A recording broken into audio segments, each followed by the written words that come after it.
নমস্কার, আমি স্নেহা। আজকে আমরা শুরু করতে চলেছি নবম শ্রেণীর তৃতীয় অধ্যায়, রাজতান্ত্রিক ভাবধারার সঙ্গে জাতীয়তাবাদের ভাবধারার সংঘাত। চ্যাপ্টারের পুরো নাম আমি বলে দিচ্ছি, ঊনবিংশ শতকের ইউরোপ, রাজতান্ত্রিক ও জাতীয়তাবাদী ভাবধারার সংঘাত। বলছি, ইউরোপের রাজতান্ত্রিক ভাবধারার সঙ্গে জাতীয়তাবাদী ভাবধারার সংঘাত শুরু হয়েছিল ইউরোপের একদম প্রথমার্ধ থেকে শেষার্ধ পর্যন্ত চলেছিল। এবার জানতে হবে জাতীয়তাবোধ কি। জাতীয়তাবোধ মানে হচ্ছে দেশের প্রতি প্রগাঢ় প্রীতি এবং সমন্বয় সাধনের একটি প্রয়াস। এটা আন্তর্জাতিকতা থেকে জাতীয়তাবাদের উদ্ভব, কিন্তু এই আন্তর্জাতিকতার যে উদ্ভব কিন্তু জাতীয়তাবাদ থেকে হয়ে থাকে। এবং জাতীয়তাবাদ একটা আবেগমণ্ডিত ভাবাদর্শ, যে ভাবাদর্শের মধ্য দিয়ে দেশের প্রতি প্রেম কিন্তু প্রগাঢ় হয়ে ওঠে। লাস্কির মতানুসারে আমরা বলবো জাতীয়তাবাদ হলো প্রতিটি জাতিগোষ্ঠীর নিজস্ব বাসভূমি। ঠিক আছে। আর হান্স খন তিনি উল্লেখ করেছেন যে প্রাথমিকভাবে জাতীয়তাবাদ হলো একটি মানসিক অবস্থা, চেতনার দ্বারা আলোড়িত একটি কাজ।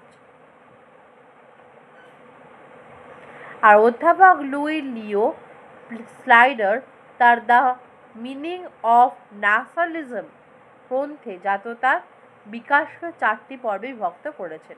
এটা ভীষণ ইম্পর্টেন্ট, আমি ভালো করে বোঝাচ্ছি, বোঝো। প্রথম পর্ব হচ্ছে 1815 থেকে 1871 খ্রিস্টাব্দ। তারপরে হচ্ছে বিভেদকামী পর্ব 1871 থেকে 1890। তারপরে হচ্ছে কি দেখো, তা আগ্রাসী পর্ব 1900 থেকে 1945 এবং সাম্প্রতিক পর্ব 1945 থেকে বর্তমান সময়কাল পর্যন্ত। খুবই ইম্পর্টেন্ট প্রশ্ন এটা, যে অধ্যাপক লুই লিও স্লাইডার কিভাবে যুক্তি বিভাজন করেছেন। ঠিক আছে। এবার আমাদের চ্যাপ্টারে বা সিলেবাস ওরিয়েন্টেড বিষয়ে আমাদের জানতে হবে যেমন ভিয়েনার সম্মেলন।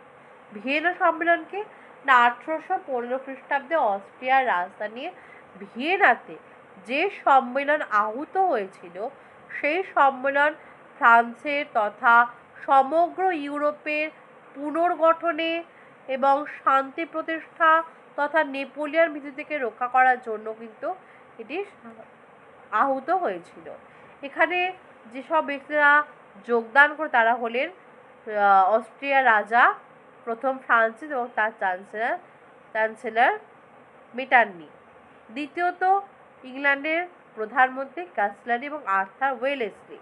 রাশিয়ার রাজার প্রথম আলেকজান্ডার, রাশিয়ার রাজা তৃতীয় ফ্রেডারিক উইলিয়াম এবং প্রিন্স হ্যান্ডেনবার্গ এবং ফ্রান্সের কূটনীতিবিদ টলিড্যান্ড পরামর্শদাতা এবং আরও প্রমুখ অনেকে যোগদান করেছিলেন। এই অস্ট্রিয়ার যে চ্যান্সেলর তিনি ছিলেন মেটার্নি।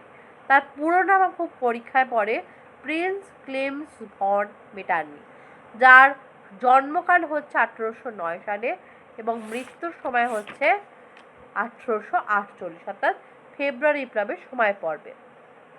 তাকে কূটনীতির রাজপুত্র বলে সেই সময়তে অভিহিত করা হতো এবং 1815 থেকে 1848 এই সময় পর্বটিকে আমরা মেটার্নিক যুগ নামে অভিহিত করব। ঠিক আছে। এবার বলছে মেটার্নিকের চিন্তাধারা মূলত ছিল 3টি নীতি দ্বারা প্রভাবিত ছিল। কি কি না, বিপ্লব পূর্ববর্তী রাজনীতি ফ্রান্সে রাজতন্ত্রকে পুনরায় প্রতিষ্ঠাতা করা এবং গণতান্ত্রিক আদর্শের প্রতিরোধ করা, বিপ্লবী উদারতন্ত্রকে কণ্ঠরোধ করা। ঠিক আছে। এবং অস্ট্রিয়ার স্বার্থ রক্ষা করা এবং রাজনীতিতে অস্ট্রিয়ার প্রাধান্য প্রতিষ্ঠা করা, এই কটি ছিল তার মূল লক্ষ্য। এবং ইউরোপের তথা ফ্রান্স থেকে যে ফরাসি বিপ্লবের যে আদর্শ যে বীজ বপন হয়েছিল, সেই বীজকে সমূলে উচ্ছেদ সাধনই ছিল তার মূল উদ্দেশ্য। তার জন্য তিনি যে পদ্ধতি গ্রহণ করেছিলেন তা ইতিহাসে মেটার্নিক পদ্ধতি বা মেটার্নিক সিস্টেম নামে পরিচিত।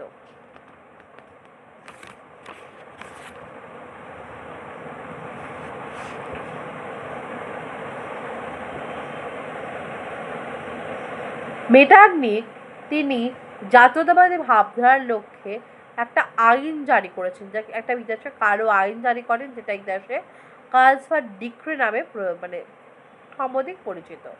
কবে মানে প্রচলন ঘটেছিল? না 1819 খ্রিস্টাব্দে সেপ্টেম্বর মাসে।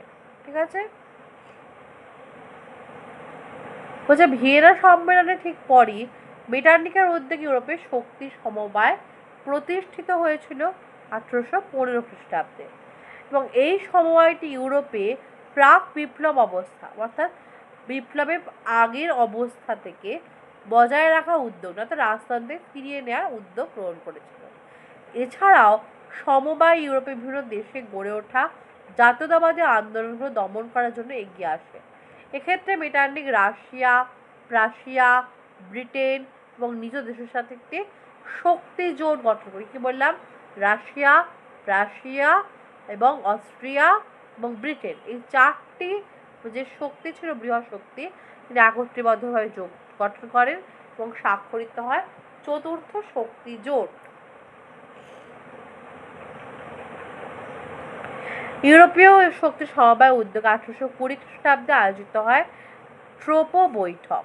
এই বৈঠক গৃহীত ঘোষণাপত্রের মাধ্যমে বলা হয় প্রজাদের সরকারের পরিবর্তনের কোনো দরকার নেই, অর্থাৎ যে রাজা শাসন করছে সেই রাজাই কিন্তু শাসনে বলবৎ থাকবেন, এবং কোনো দেশে বিপ্লব ঘটলে ইউরোপীয় শক্তি সমবায় কঠোর হাতে সেই বিপ্লবকে কণ্ঠরোধ করবে, অর্থাৎ বিপ্লবে কণ্ঠরোধ করা ছিল মেটার্নিক ব্যবস্থার অন্যতম উদ্দেশ্য।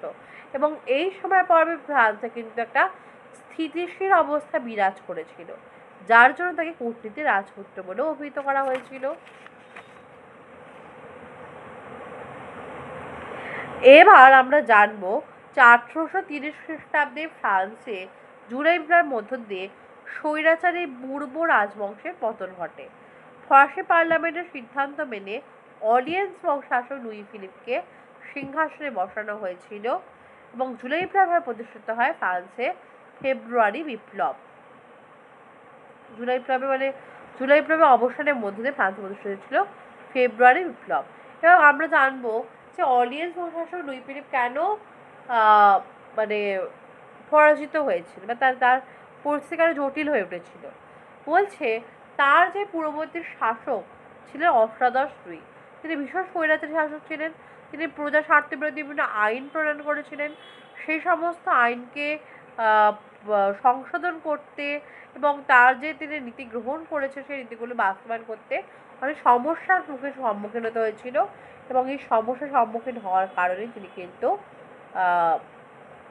মানে তার শাসনের অবসান ঘটেছিল।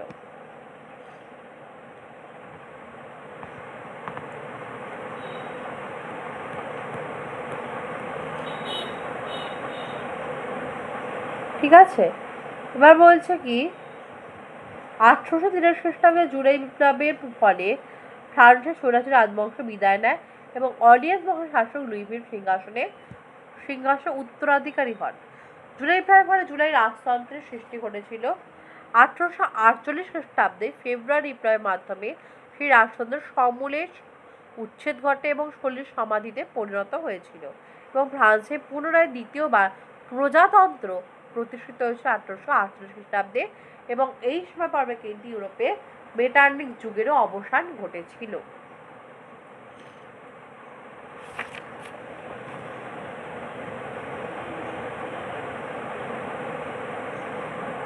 ঠিক আছে, বলছে দেখো 1848 খ্রিস্টাব্দে বিপ্লবের মূল কেন্দ্র ছিল ইউরোপ, এবং এখানে মেটার্নিকের পতন হয়, কিন্তু ইতালি জার্মান জাতীয়তাবাদী আন্দোলন বিফল হয়।